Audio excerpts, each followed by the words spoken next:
been, friends? Alright, so we just finished up chapters 3 and 4. He just got the bag of the mysterious crystals. And I want you to think for a minute, what would you do if you had had those crystals? I wonder if I would have eaten them right away. I'm not so sure. Chapter 5. The next moment, James was running back toward the house as fast as he could go. He would do it all in the kitchen, he told himself, if only he could get in there without Aunt Sponge and Aunt Spiker seeing him. He was terribly excited. He flew through the long grass and the stinging nettles, not caring whether he got stung or not in his bare knees, and in the distance he could see Aunt Sponge and Aunt Spiker sitting in their chairs with their backs toward him. He swerved away from them so as to go around the other side of the house. But then suddenly, just as he was passing underneath the old peach tree that stood in the middle of the garden, his foot slipped, and he fell flat on his face in the grass. The paper bag burst open as it hit the ground, and thousands of the tiny green things were scattered in all directions. James immediately picked himself up onto his hands and knees and started searching around for his precious treasures. But what was this? They were all sinking into the soil. He could actually see them wriggling and twisting as they burrowed their way downward into the hard earth, and at once he reached out a hand to pick some of them up before it was too late, but they disappeared right under his fingers.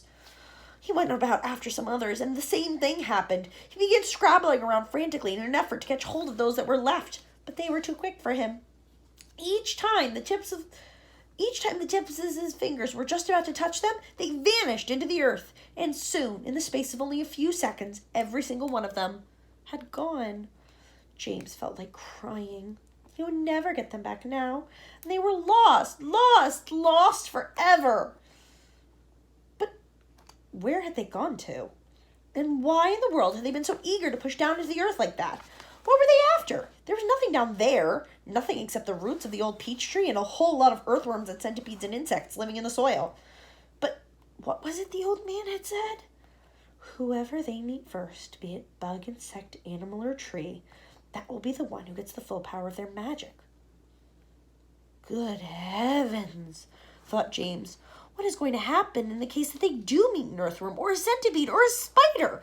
And what if they do go into the roots of the peach tree?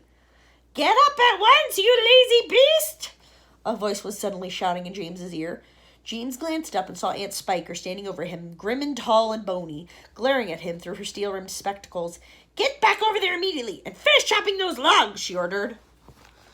So look, there he is, and he dropped all of his green crystals.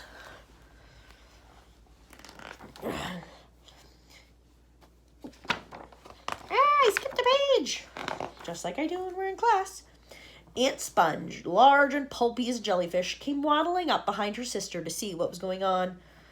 Why don't we just lower the boy down in the well in a bucket and leave him there for the night? She suggested. That ought to teach him not to laze around like this the whole day long. That's a very good wheeze, my dear Sponge. But let's make him finish chopping up the wood first. Be off with you at once, you hideous brat, and do some work. Slowly, sadly, poor James got up off the ground and went back to the woodpile. Oh, if he hadn't slipped and fallen and dropped that precious bag! All hope of a happier life had gone completely now. Today and tomorrow and the next day and all the other days as well would be nothing but punishment and pain, unhappiness and despair. He picked up the chopper and was just about to start chopping away again when he heard a shout behind him that made him stop and turn. And since these chapters are so short, I think I'll give you guys chapter 6 too. Chapter 6. Sponge! Sponge! Come here, I want to look at this! What? It's a peach! Aunt Spiker was shouting. A what? A peach! Right up there on the highest branch! Can't you see it? I think you must be mistaken, my dear Spiker. That miserable tree has never had any peaches on it. There's one on it now, Sponge. Look for yourself. There's Sponge and Spiker and James all staring at the peach tree. Now, this book is called James and the Giant Peach. So what do you think's about to happen?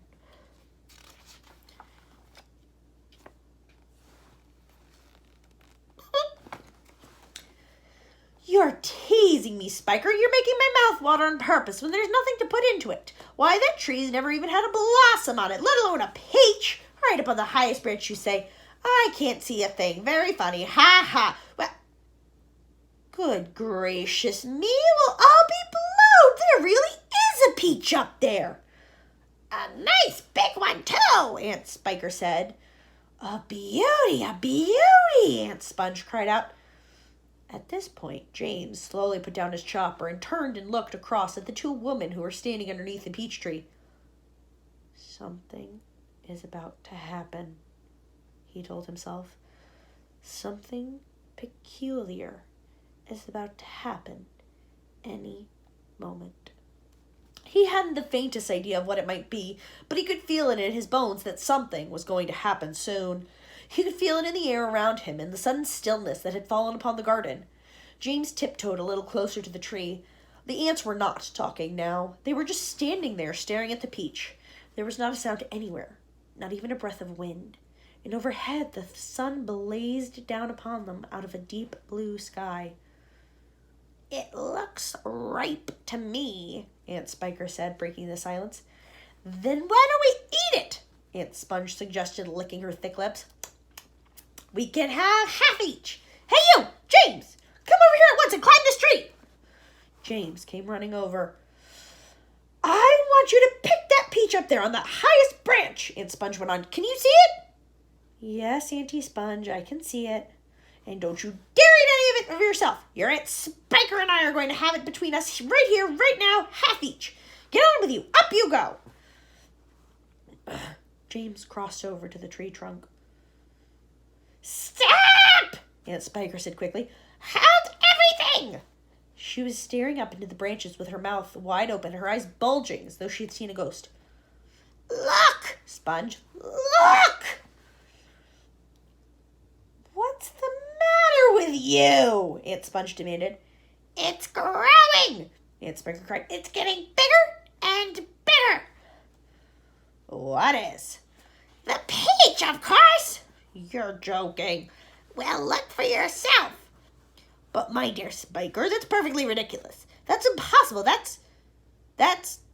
Now, wait just a minute. Nope. That can't be right. Nope, yeah. Yes, great Scott, the thing really is growing. It's nearly twice as big already, Aunt Spiker shouted. It can't be true. It is true. It must be a miracle. Watch it. I am watching it. Great heavens alive, Aunt Spiker yelled. I can actually see the thing budging and bulging and swelling right before my very eyes. Oh, so there's the peach. Do you guys think this is going to be the giant peach? All right, my friends, that's where we're going to stop. We just finished chapters 5 and chapter 6. So before you hear chapter 7, I want you guys to think and listen about what you would do if all of a sudden you had a giant peach growing in your backyard. All right, my friends, I miss you very much. I hope you're having a lot of fun at home. Bye.